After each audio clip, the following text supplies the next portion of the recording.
Tapi pertanyaannya, apakah dengan munculnya berbagai masalah itu membuat individu-individu yang ada di Ormawa atau aktor-aktor gerakan yang ada di Ormawa itu mengalami demoralisasi? Atau lembaganya dengan hadirnya permasalahan itu membuat lembaga itu demon?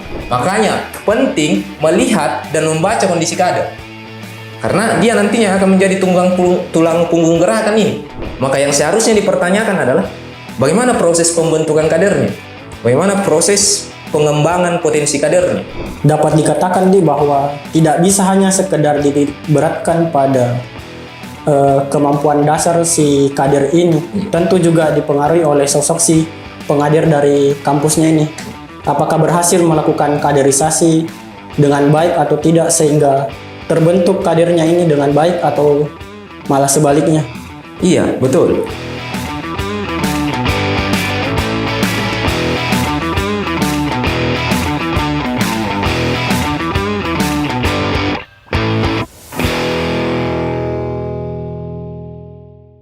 Salam Persma, salam perubahan. Halo Meta Readers yang ada di luar sana sekaligus yang sedang menonton tayangan Metatalk. Sebelumnya, kenalkan, saya Agung yang akan menemani teman-teman sekalian pada episode kali ini. Nah, pada episode kali ini, Metatalk akan membahas mengenai problematika Ormawa. Penasaran? Oleh karena itu, tetap stay dan tonton hingga akhir. Oh ya, seperti biasa, kita tidak sendirian. Kali ini kita akan ditemani oleh bintang tamu yang tidak kalah keren dari bintang tamu sebelumnya. Mari kita sambut Presiden Badan Eksekutif Mahasiswa Politeknik Negeri Ujung Pandang periode 2022-2023. Halo Kak. Hai, halo. Mungkin bisa diperkenalkan. Ya, jadi perkenalkan, nama saya Anugrah Banten Tandilangi Ponganan. Biasa dipanggil Banten, cuman kadang-kadang kawan-kawan mempreteli jadi Bakri. Atau biasa juga dipanggil Kumis dan sebagainya. Nah, itu bebas lah intinya. Ya, jadi, mungkin seperti itu. Jadi panggil Kak Bakri nih? Bisa Bakri, bisa Banten, sembarang bebas kalau saya. Oh, Kak Banten mungkin deh, supaya biar lebih familiar. Iya. Oh ya, sepanjang acara ini kami akan berbincang bersama Kak Banten mengenai problematika Ormawa yang saat ini menjabat sebagai Presiden BEM KMPNUP. Iya. Nah, berbicara mengenai organisasi, pada umumnya organisasi didefinisikan sebagai suatu perkumpulan atau suatu kesatuan yang memiliki tujuan bersama.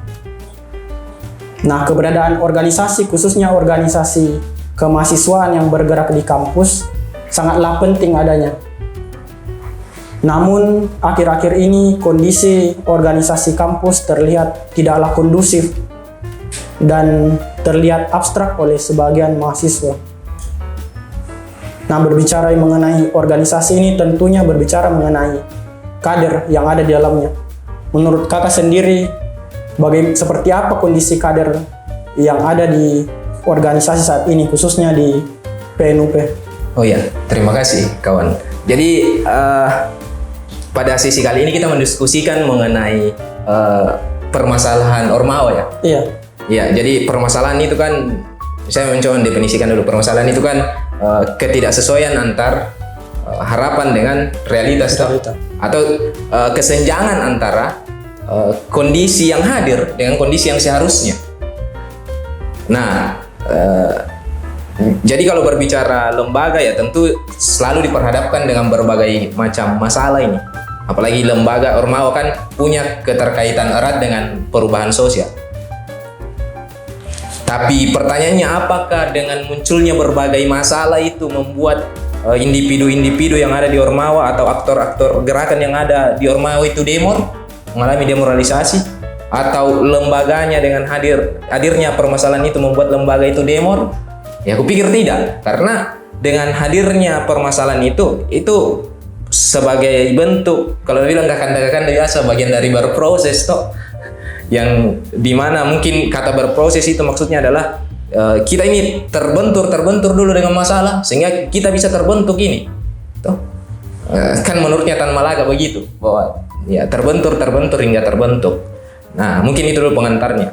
Kemudian pertanyaannya dari kawan tadi berbicara bagaimana saya melihat ini kondisi kader yang ada di Ormawa PNUP. Nah, pertama-tama saya akan mendefinisikan apa itu kader menurut perspektif saya. Jadi kalau menurut saya itu kader itu kan sekelompok manusia ini yang terorganisir secara terus-menerus, yang nantinya dia akan menjadi tulang punggung gerakan dalam suatu ormawa. Makanya penting melihat dan membaca kondisi kader, karena dia nantinya akan menjadi tulang punggung gerakan ini. Nah itu menurut perspektif saya ya. Dan tentunya walaupun pada kondisi hari ini kita berbicara mengenai kader-kader yang ada di Ormawa PNUP ini, yang tentunya memiliki batasan definisi yang mungkin berbeda-beda dalam mendefinisikan kader, karena lagi-lagi kita Ormawa yang ada di PNUP ini kan sangatlah plural toh. Nah itu yang pertama. Kemudian mendiskusikan atau membahas terkait kondisi kader toh, menurutku tidak bisa terlepas dari yang namanya sosok pengader toh, atau yang lebih sering kita katakan kakak ideologis, dan tidak terlepas dari yang namanya proses kaderisasi atau proses kaderisasi. Nah pada titik itu pula saya mau mengatakan bahwa Ormawa yang hadir pada hari ini, terkhususnya di PNUP, itu memiliki definisi yang berbeda-beda tentang kader, memiliki sosok pengader atau kakak ideologis yang berbeda-beda. Sering kita sebut sebagai kakak ideologis, dan memiliki proses kaderisasi yang berbeda-beda. Nah, pada titik itu pula saya kembali mengatakan bahwa Ormawa yang ada terkhususnya di PNUP ini pasti memiliki definisi yang berbeda-beda tentang kader, memiliki sosok pengader atau kakak ideologis yang berbeda-beda. Mungkin ada yang sudah selesai dengan isi kepala, ada yang belum, ada yang dipaksakan ini jadi sosok pengader. Dan tentunya memiliki proses kaderisasi yang berbeda-beda. Dalam hal ini metodologi maupun pola-pola kaderisasi yang berbeda-beda untuk kemudian menunjang proses pembentukan dan pengembangan kader. Yang lagi-lagi pasti disesuaikan dengan kader seperti apa ini yang mau diproduksi sama Ormawa. Itu biasanya terjawantahkan dalam profil kader. Nah, itu menurutku bahwa tidak bisa melihat kondisi terkini kader itu tidak bisa terlepas dari yang namanya sosok pengader dan proses kaderisasi. Misal saya melihat, misalkan saya melihat kader yang ada di Persma ini, bahwa kebanyakan kader yang ada di Persma itu tidak bisa menulis, misal seperti itu. Padahal dalam profil kadernya ini memproduksi kader-kader yang mampu menulis. Maka yang seharusnya dipertanyakan adalah bagaimana proses pembentukan kadernya, bagaimana proses pengembangan potensi kadernya. Atau misal saya dalam melihat kawan-kawan mahasiswa yang ada di kampus atau kader-kader mahasiswa yang ada di kampus, misalkan saya melihat bahwa mahasiswa atau kader-kader yang ada di kampus tidak memiliki keberpihakan yang jelas. Misal dalam melihat fenomena-fenomena yang terjadi, atau misal melihat kondisi masyarakat yang terbagi atas dua dasar kelas. Pertanyaannya, kader yang ada di kampus ini itu berpihak ke siapa? Atau kita melihat fenomena-fenomena yang lain, misal kejadian kemarin ada fenomena kekerasan yang terjadi di kampus. Saya melihat bahwa banyak yang tidak bisa menentukan ke siapa dia berpihak. Atau banyak contoh-contoh yang lain. Jadi itu saya mau tegaskan bahwa melihat kondisi terkini kader tentunya tidak terlepas dari proses kaderisasi dan siapa pengadernya. Ya mungkin begitu dulu. Berarti dapat dikatakan bahwa tidak bisa hanya sekedar diberatkan pada kemampuan dasar si kader ini. Tentu juga dipengaruhi oleh sosok si pengader dari kampusnya ini. Apakah berhasil melakukan kaderisasi dengan baik atau tidak sehingga terbentuk kadernya ini dengan baik atau malah sebaliknya. Iya, betul. Bahwa harus dilihat dulu bagi kader seperti apa yang mau diproduksi. Kader seperti apa yang mau diproduksi. Kemudian tentunya itu kan mengikut pada prosesi kaderisasinya atau pola-pola pembentukan kadernya atau pengembangan kadernya. Mungkin seperti itu, mesti dilihat, tidak bisa terlepas dari itu. Kalau dari kita sendiri, apa sih sebenarnya akar dari dampak permasalahan yang ada di organisasi kampus saat ini? Oh iya, kalau ditanya mengenai persoalan akar permasalahan yang terjadi di kampus hari ini, masalah Ormawa ya, Iya. yang berpengaruh terhadap Ormawa. Ya, jadi kalau saya melihat bahwa banyak hal, termasuk apa yang kita diskusikan tadi mengenai persoalan kader, psikologi kader, toh bagaimana pola pemikirannya dan sebagainya. Kemudian faktor yang kemudian itu misal faktor kebudayaan yang sampai sekarang banyak menuai kritik otokritik, terutama di sosmed tuh persoalan kebudayaan. Namun saya tidak mau mendiskusikan itu. Yang saya mau coba diskusikan lebih spesifik ke bagaimana faktor ekonomi dari Ormawa itu. Kenapa saya memulai dari itu? Karena itu faktor ekonomi kan ya lagi-lagi menentukan gerakan-gerakan kelembagaan. Jadi harus ditopang sama ekonomi yang memadai. Nah, kalau saya misal melakukan pendekatan melalui apa yang disampaikan sama Marx, bahwa seorang determinis ekonomi, bahwa kekuatan ekonomi lain yang menentukan aspek-aspek yang ada di dalam masyarakat. Nggak mungkin mau berbicara politik, agama, pendidikan, sosial budaya ketika perut ini kosong. Sama halnya dalam konteks kelembagaan, bahwa tidak bisa kini mungkin jalankan kegiatan ketika tanpa ditopang sama finansial yang memadai. Misal kawan-kawan yang hadir pada hari ini, toh tidak mungkin datang di sini, toh tidak mungkin dilaksanakan proker ini ketika tidak ada kebebasan finansial. Iya, itu tidak ada dari segi finansial yang menunjang itu. Ya mungkin begitu. Saya mau lihat dari itunya, faktor ekonomi dari suatu lembaga. Walaupun kalau berbicara akar permasalahan banyak, kayak misalnya yang saya sampaikan tadi. Cuman saya mau terfokus di situ. Jadi dari berbagai akar permasalahan maupun yang ada di internal maupun eksternal lembaga itu sendiri, tentunya pasti penunjang utamanya itu dari ekonomi lagi, kembali ke ekonomi. Iya, karena kalau misal kita lihat ormawa-ormawa yang ada di luar tuh, terutama organisasi-organisasi gerakan tuh, dia itu kan memiliki yang namanya ekonomi produksi atau ekonomi mandiri, yang menurut mereka itu sangat penting untuk menunjang program-program yang independen. Jadi ekonomi produksi itu, ekonomi mandiri itu dikelola, dipimpin secara politik oleh organisasi yang yang orientasinya untuk perjuangan, yang tidak semata-mata untuk mencari keuntungan ini. Nah, tapi pertanyaannya, apakah hal seperti itu bisa juga dilakukan di kampus? Di ormawa-ormawa yang ada di kampus ini bisa juga melakukan hal seperti itu?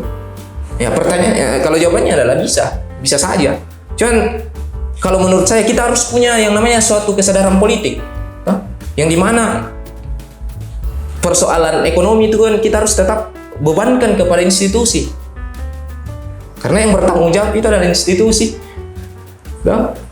Karena itu merupakan problem yang struktural menurutku, dan seharusnya institusi dalam hal ini, misal kalau di kampus itu birokrasi harus memadai itu semua supaya kita ini fokus berkegiatan. Nah, itu kan kalau berbicara persoalan kondusif dan sebagainya tadi, ya kupikir tidak terlalu kondusif ketika tidak ditopang sama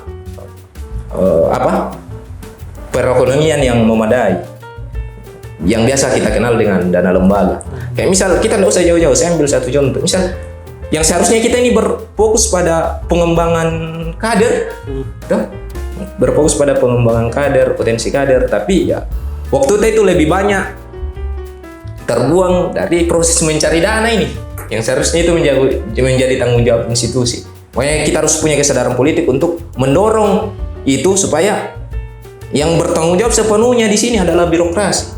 Kalau kita berbicara internal tadi toh, ya mungkin seperti itu dulu. Nah, jika saya tarik kembali ke belakang sedikit Kak, mengenai mahasiswanya ini sendiri dari Politeknik Negeri Ujung Pandang. Kira-kira apa yang ada di pikiran para mahasiswa ini sehingga melihat abstrak sebuah ormawa ini yang dapat ditunjukkan dari menurunnya jumlah kader pada tahun ini? Jadi itu kan biasa disebut sebagai krisis kader atau kurangnya atensi dari mahasiswa untuk ikut berorganisasi, atau kurangnya atensi dari mahasiswa untuk ikut berkegiatan dalam setiap kegiatan yang dibangun sama organisasi. Ya, yang mesti dipertanyakan adalah diabstraksikan seperti apa ini oleh mahasiswa. Tuh. Jadi pertama menurutku adalah kita harus mencari tahu apa kira-kira yang menyebabkan mahasiswa atau sebagian mahasiswa itu menganggap abstrak Ormawa pada hari ini, dan diabstraksikan seperti apa. Namun saya yakin bahwa yang sebagian mahasiswa yang menganggap abstrak Ormawa itu karena hanya melihat Ormawa dari fenomena-fenomena tampakan saja, tuh, yang seharusnya dilihat secara menyeluruh. Tuh. Nah, itu menjadi refleksi kelembagaan, tentunya menjadi refleksi bagi Ormawa-Ormawa untuk mencari tahu itu apa yang menjadi apa yang menjadi permasalahan sehingga sebagian mahasiswa itu menganggap abstrak Ormawa. Toh, ya sehingga nanti bisa melakukan perubahan-perubahan dalam Ormawa tersebut. Toh, misal mahasiswa melihat persoalan budaya atau persoalan-persoalan yang lain, ya kalau bisa persoalan-persoalan seperti hal-hal seperti itu diubah, toh. Atau kalau memang yang dilihat hanyalah persoalan-persoalan yang tampak gini, makanya perlihatkan secara menyeluruh ini, toh. Sampaikan dalam artian lakukan proses penyadaran, toh, terhadap mahasiswa yang lain. Mahasiswa yang menganggap abstrak Ormawa, bisa saja dia menganggap abstrak karena dia belum memahami kondisi lembaga pada hari ini. Jadi yang terpenting adalah bagaimana mencari tahu dulu masalahnya, apa yang membuat mahasiswa itu beranggapan bahwa Ormawa yang hadir pada hari itu sangatlah abstrak. Ya, aku pikir begitu. Berarti tugas besar yang harus dilakukan oleh Ormawa kampus saat ini tidak hanya berpaku pada proker lembaga mereka, tetapi juga mereka harus memikirkan apa kira-kira yang menyebabkan menurunnya kaderisasi ini, menurunnya motivasi berlembaga para mahasiswa. Iya, itu menjadi tanggung jawab yang besar menurutku untuk mencari tahu apa yang menjadi permasalahan utama pada hari ini sehingga sebagian mahasiswa itu menganggap abstrak Ormawa, yang tentunya ketika tidak diselesaikan secara cepat, tentunya akan berimpact besar. Makanya kita harus mencari tahu alternatif dari permasalahan itu. Ya bisa saja karena itu tadi bahwa masih kurangnya kesadaran dari Ormawa ini akan pentingnya berlembaga, ataukah menyinggung persoalan hal-hal yang terjadi di lembaga ini, yang seharusnya hal itu diubah nih. Ya, aku pikir begitu. Berarti tanggung jawab sepenuhnya ada di para kader lembaga ini sendiri, untuk menggerakkan para mahasiswa akan pentingnya berlembaga, apa nilai yang akan didapatkan ketika berlembaga, sehingga mereka tertarik untuk bergabung dengan lembaga tersebut. Betul. Nah, masih terkait dengan pertanyaan sebelumnya tadi mengenai turunnya kaderisasi pada Ormawa. Nah, seperti kita ketahui saat ini pemerintah sedang menggenjot program Kampus Merdeka, di mana hal itu menjadi kesibukan baru lagi bagi para mahasiswa. Kira-kira menurut Kakak, seberapa besar dampaknya Kampus Merdeka terhadap menurunnya kesadaran berlembaga para mahasiswa? Ini kan kita membahas mengenai program Kampus Merdeka, dan apa impactnya ke lembaga Ormawa, maka saya mau mengantar ke situ. Saya mau menyampaikan apa yang pernah dikatakan sama DN Aidit, salah satu pimpinan terakhir dari PKI. Tidak masalah saya mengutip itu. Jadi dia pernah mengatakan bahwa fungsi perguruan tinggi untuk memproduksi yang namanya kaum-kaum intelektual dan memproduksi yang namanya kelas pekerja, para pekerja. Tergantung kelas apa yang mendominasi dalam masyarakat. Nah, ketika kita melihat kelas yang ada dalam masyarakat itu terbagi atas 2 dasar kelas, yaitu kelas borjuasi atau kelas kapitalis, pemilik alat produksi, dan kelas proletar atau kelas pekerja, yang penuh dengan kontradiksi antagonis, penuh dengan pertentangan yang menurutku tidak bakalan terdamaikan. Nah, jika yang mendominasi dalam masyarakat adalah kelas kapitalis, maka perguruan tinggi dijadikan alat untuk melayani kepentingan kapital. Begitupun sebaliknya, jika yang mendominasi dalam masyarakat adalah kelas buruh dan tani, maka fungsi perguruan tinggi dijadikan sebagai alat untuk melayani kepentingan buruh dan tani.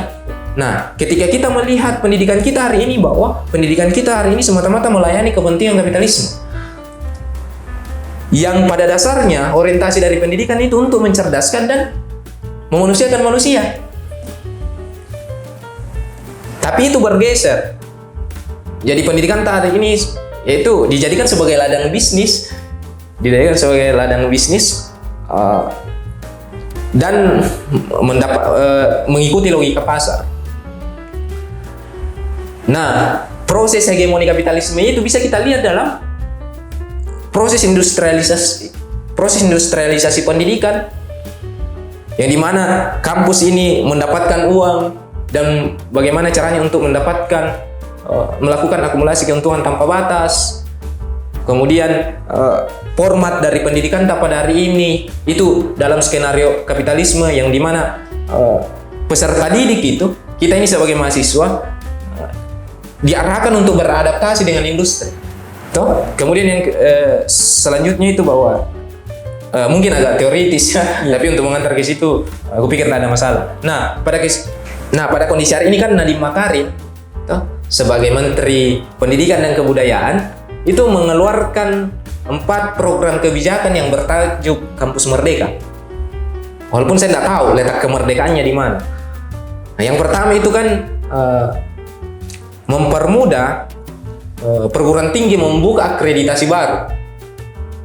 Yang terpenting perguruan tinggi itu PTNBH, perguruan tinggi negeri berbadan hukum. Tentunya Poltek belum bisa karena kita masih PTNBLU, itu pun dipaksakan. Yang seharusnya penuh pembiayaan dari pemerintah, penuh subsidi dari pemerintah, tapi karena dipaksakan, ya, yang mungkin saya ujung-ujungnya nanti memberatkan mahasiswanya, menyengsarakan mahasiswanya, ketika bisa saja itu berimpact pada naiknya UKT, atau mungkin agak melenceng sedikit.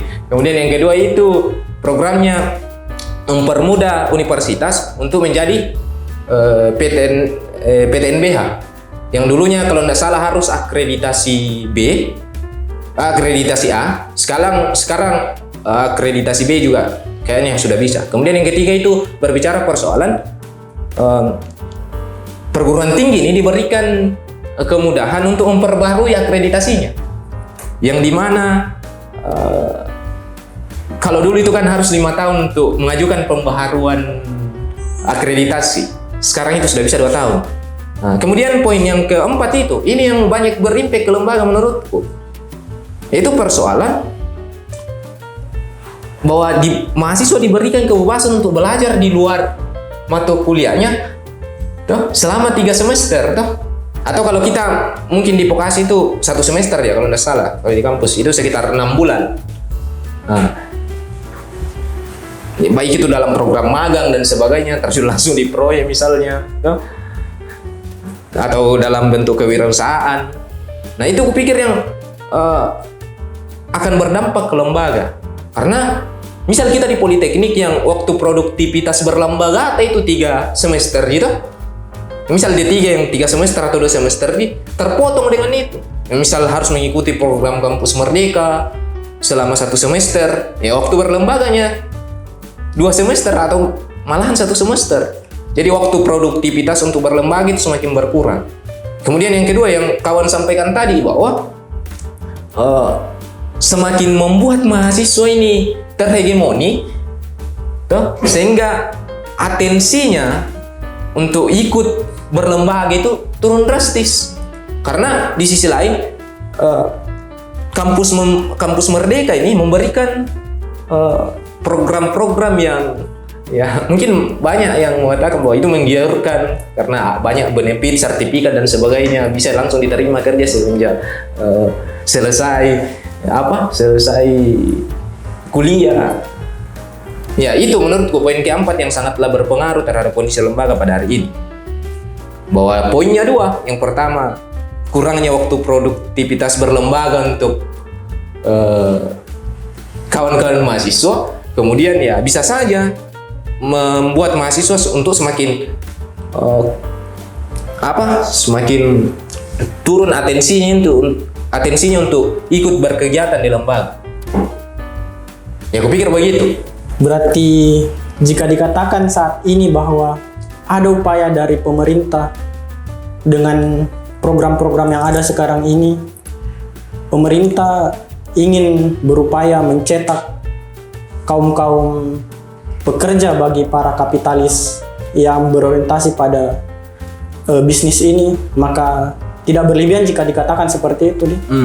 Saya kepikir bukan hal yang berlebihan karena memang itulah yang terjadi. Fenomenanya yang terjadi sekarang seperti itu. Bahwa cita-cita kita ini terdikte semenjak menginjakkan kaki di kampus.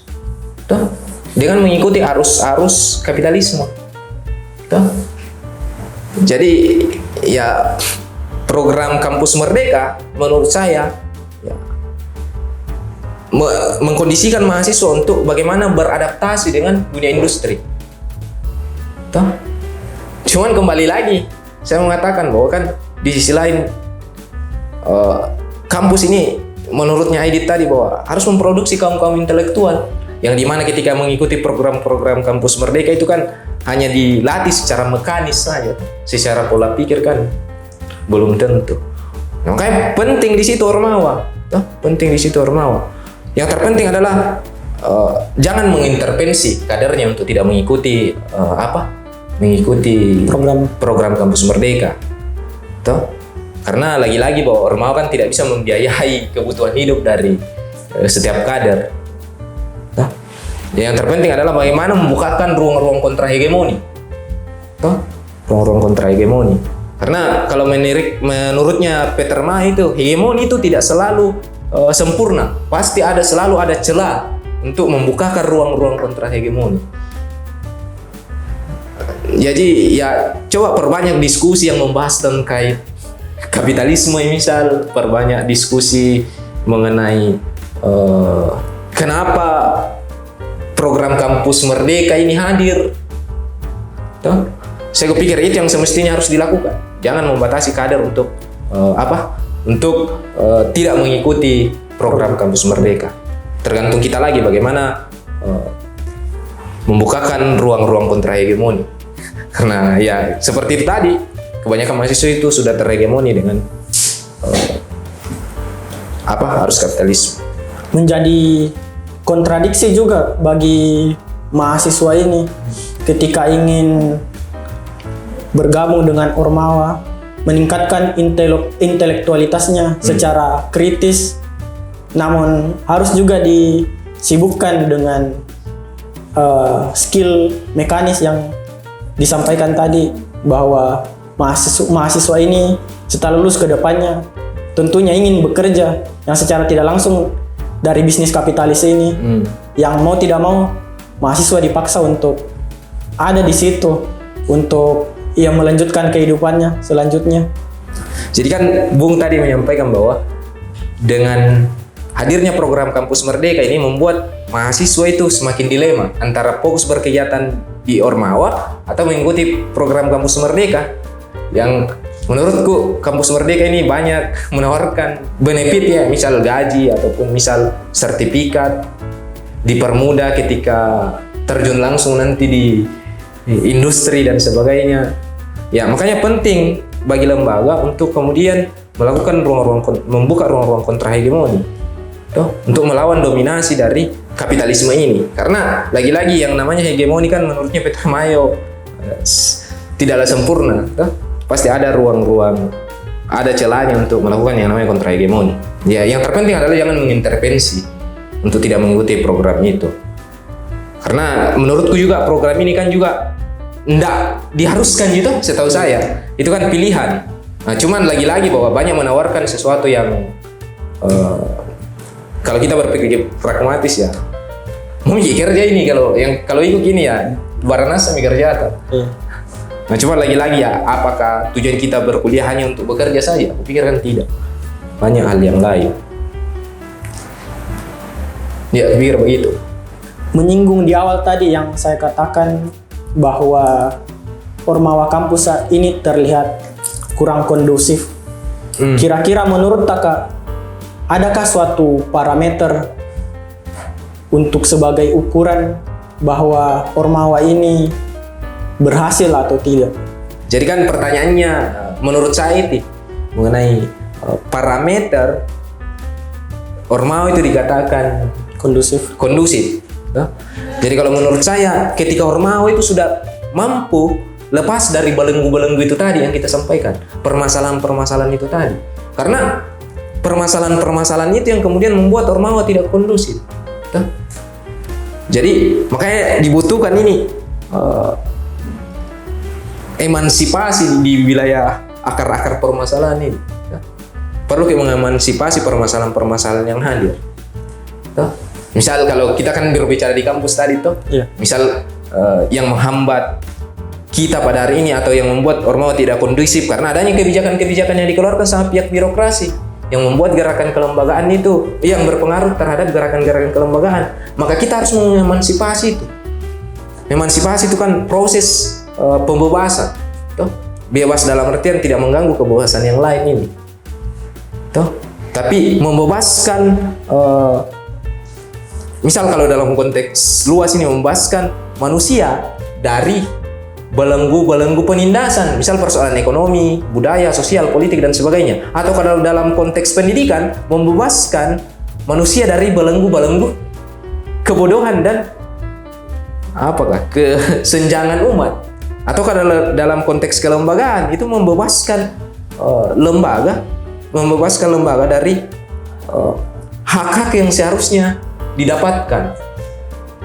Maka kalau saya ditanya mengenai parameterku, kapan dikatakan lembaga kondusif? Ketika mampu melepaskan diri dari belenggu-belenggu tadi.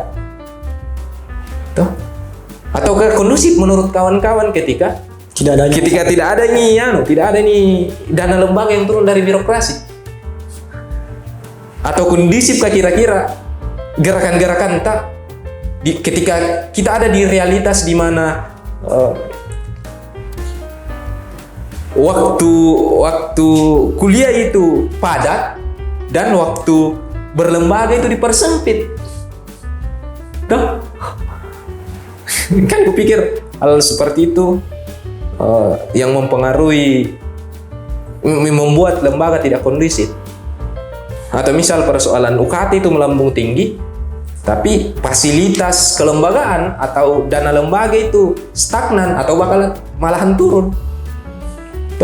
Jadi ya itu poinnya tadi, bahwa ketika kita bisa melepaskan diri dari belenggu-belenggu yang menghambat gerakan kelembagaan pada hari ini, itu poinnya kalau dari saya. Berarti hal-hal yang disampaikan barusan tadi itu yang menjadi salah satu faktor penghambat utama, faktor-faktor dari eksternal, faktor dari birokrasi. Iya, terkait itu bahwa kan pertanyaannya tadi mengenai kondusif tidak hanya lembaga kan, apa parameternya? Ya saya jawab bahwa ketika dia bisa terlepas dari belenggu-belenggu yang menghambat gerakan kelembagaan. Nah, kawan, saya sempat menyinggung tadi persoalan dari eksternal ini. Ya, bukan cuma eksternal, internal pun. Cuman kalau saya melihat di kampus pada hari ini yang banyak mempengaruhi itu adalah faktor dari eksternal. Misal apa yang dikeluarkan sama pihak birokrasi atau kebijakan-kebijakan yang dikeluarkan yang menghambat gerakan kelembagaan. Ya, jadi itu tadi bahwa saya mengatakan kondusif ketika sudah bebas dari belenggu-belenggu itu. Kalau menurut Ta sendiri Kak, kira-kira dari segi masalah internal, contoh saya ambil kasus orang-orang yang ada di internal lembaga ini yang kurang mampu mengelola sumber daya mahasiswa sebagai kadernya, sehingga produk dari kadernya ini terlihat kurang maksimal dari luar, sehingga menyebabkan citra lembaganya ini kurang memiliki value atau nilai, sehingga secara tidak langsung menurunkan ekspektasi para mahasiswa melihat lembaga ini. Kira-kira seberapa besar pengaruhnya itu menurut Aga? Jadi kan Bung tadi mengatakan bahwa melihat Ormawa pada hari ini yang gagal mengelola kadernya, sehingga kadernya yang diproduksi itu kelihatannya tidak memiliki value. Makanya menurutku penting melihat manusia atau kader sebagai makhluk yang homo educable, dapat mendidik dan dapat dididik. Jadi kader itu memiliki potensi menjadi seorang subjek dan objek dalam proses pengembangan dirinya. Karena lagi-lagi kader tidak akan mampu mengembangkan dirinya tanpa adanya stimulus dari luar. Nah, pada titik itu pula proses kaderisasi itu hadir. Makanya proses kaderisasi ini harus berpijak pada potensi kader, potensi manusia. Nah, arti penting dari penekanan potensi kader bahwa melihat kader itu sebagai makhluk yang bebas dalam berpikir, memiliki kesadaran diri dan memiliki norma dan kebudayaan. Jadi yang harus terfokusnya proses kaderisasi adalah terfokus pada proses mengembangkan potensi kader ini, sehingga dia bisa memiliki yang namanya value yang kawan bilang tadi. Jadi harus memijak pada potensi kader. Berarti pikir begitu. Jadi perlu digarisbawahi juga oleh para kaderisasi dalam Ormawa ini, bahwa dalam bentuk pelaksanaannya mereka tidak hanya berfokus pada proker-proker yang ada dalam mencapai tujuan bersamanya, namun perlu betul-betul digarisbawahi juga perlu menciptakan regenerasi yang dapat mendidik kader selanjutnya, sehingga kader ini dapat menciptakan nilai atau value yang terlihat oleh mahasiswa lainnya, sehingga tertarik memasuki Ormawa itu sendiri. Ya kan tadi Bung menyampaikan bahwa kita ini tidak hanya menitik beratkan proker ya sama kader, tapi bagaimana proses pendistribusian pengetahuan itu. Ya. Cocok begitu? Ya, jadi proses pendistribusian itu. Jadi apa yang didapatkan pada hari ini didistribusi terhadap kader, untuk menunjang potensi kader. Nah, kalau berbicara mengenai program kerja, ya saya pikir ya program kerja kan tetap menjadi salah satu bagian dari proses pembentukan potensi kader, proses pengembangan potensi kader. Ya, jadi itu tadi bahwa apa yang didapatkan ya didistribusi ke kader. Kalau kita berbicara persoalan regenerasi, ya aku pikir begitu. Nah, sebagai akhir dari pembahasan kita ini, sebagai Presiden BEM mahasiswa, apa solusi yang bisa kita berikan bagi Ormawa ini sehingga tidak lagi terlihat abstrak bagi mahasiswa? Kan tadi Bung mengatakan bahwa kira-kira apa solusi yang bisa diberikan ke lembaga sehingga Ormawa ini tidak lagi dianggap abstrak sama mahasiswa. Ya, kalau menurut saya perlu melakukan investigasi sosial dulu. Diabstraksikan seperti apa ini Ormawa sama mahasiswa. Apa yang menjadi sebab mahasiswa mengabstraksikan Ormawa? Ya, kalau misal Bung tadi mengatakan bahwa karena hadirnya permasalahan-permasalahan di lembaga, makanya perlu dijelaskan bahwa namanya berlembaga ya pasti diperhadapkan dengan berbagai macam masalah. Nah, paling kalau misal yang disinggung adalah persoalan misal kebudayaan atau kebiasaan ini yang terjadi di Ormawa, makanya disitulah titiknya bagi Ormawa untuk bagaimana merefleksi itu semua. Paling kalau misal kebudayaan atau kebiasaan yang dilakukan itu sudah tidak relevan dengan zaman, ya ada namanya membentuk kebiasaan yang baru dan secara tidak langsung menggugurkan kebiasaan yang lama. Nah, itu ada namanya negasi ke negasi. Ya, aku pikir seperti itu. Oke, itu tadi sudah terjawab. Nah, mengenai permasalahan yang hadir di kampus, dan saya ditanya selaku Presiden BEM ini, tentunya sikap politik kelembagaan itu pasti mengikut. BMKM PNUP hadir tentunya untuk menjawab dua tantangan atas dua keberpihakan. Memperjuangkan seluruh hak mahasiswa di kampus, dalam hal ini lembaga juga, kemudian memperjuangkan hak-hak masyarakat luas di wilayah publik. Nah, kita kan berbicara persoalan di internal kampus, bahwa ada beberapa permasalahan yang muncul, terutama permasalahan dari birokrasi. Maka sikap politiknya kita adalah bagaimana untuk memperjuangkan apa yang menjadi hak dari tiap-tiap lembaga ini. Karena menurutku, apa yang tidak dipenuhi sama birokrasi pada hari ini, ya membuat lembaga tidak kondusif, atau membuat itu berimpact kepada kondisi lembaga, menjadi suatu permasalahan tentunya. Misal kita tidak usah jauh-jauh persoalan kawan-kawan di Pers ini yang memiliki siniar di kampus, tapi harus nyewa. Itu kan menghambat gerakan kelembagaan. Ya, aku pikir begitu.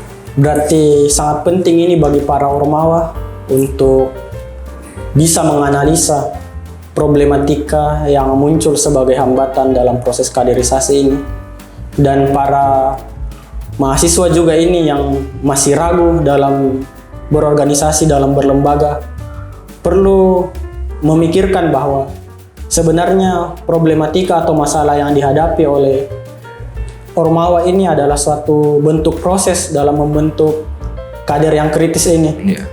Oke, jadi pesan yang sangat bagus untuk kita semua. Jadi bisa disimpulkan bahwa para ormawa ini harus bisa dengan betul-betul menganalisa problematika yang timbul sehingga menghambat proses kaderisasinya, serta para mahasiswa juga yang masih ragu dalam berorganisasi, yang masih kurang dalam motivasi berlembaganya, perlu menyadari bahwa problematika atau masalah yang sebenarnya dihadapi oleh ormawa ini yang timbul adalah bagian dari proses menciptakan individu yang intelektual dalam mengatasi masalah ini sendiri.